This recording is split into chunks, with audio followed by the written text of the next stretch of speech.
Hi guys, it's Peter here and I hope you're well. In this video, I'm going to explain to you how the law of attrition works, what it is, and why it is actually so effective in the principle surrounding changing your environment in terms of reaching your health goals and making the environment work for you and not against you. So this principle is called the law of attrition. So if you do find this helpful, like and subscribe, leave a comment for us. We'd love to hear back what you think and what content is more helpful for you. So the law of attrition is really based around the fact that human beings, we like to take the path of least resistance. So in order to access something that we might be stumbling over, we want to make it harder to attain rather than easier, if that makes sense. Because sometimes willpower is not enough, so it's about friction. So I'm going to use a silly example. So the law of attrition is really based, and how it works is based on the cost to you when you want to access something that may not be helpful for you in terms of your health journey. So I've made a couple of notes here, so this will help you.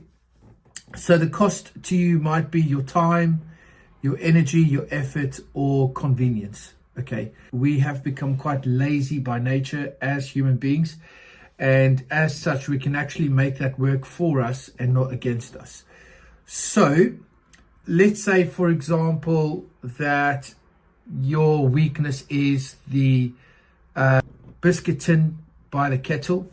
Okay, the first thing obviously would be that you would try to not have it in the house in the first place, because if you have it in the house in the first place, you are more likely to stumble over that, and it's going to be quite easily accessible, especially when it's by the kitchen. So here's a couple of strategies. So you want to basically take the biscuit tin, for example, and just a really silly example of how to make it difficult is you could take that biscuit tin, and the example I use on the workshops quite often, because let's say you take the biscuit tin and you bury it in the garden and you plant an expensive rose bush or something in the place where you've buried that biscuit tin. For a biscuit, the law of attrition states that it's going to cost you time, effort, and energy to access those biscuits.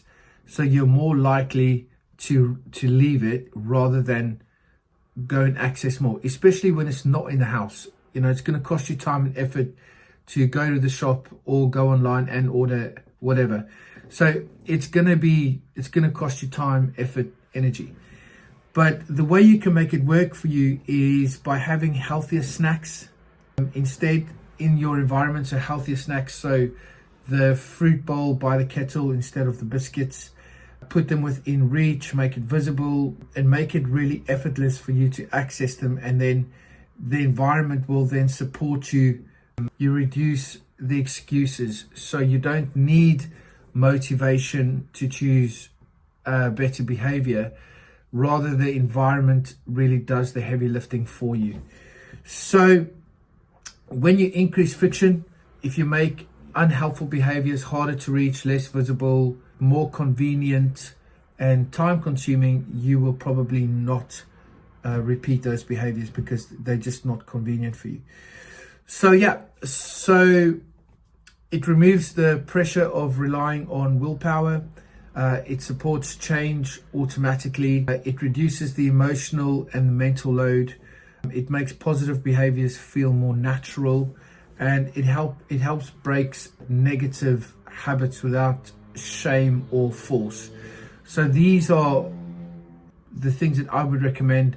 The law of attrition and how that goes into your environment and how that goes into supporting you in your environment in terms of habit changes, especially in terms of your health journey.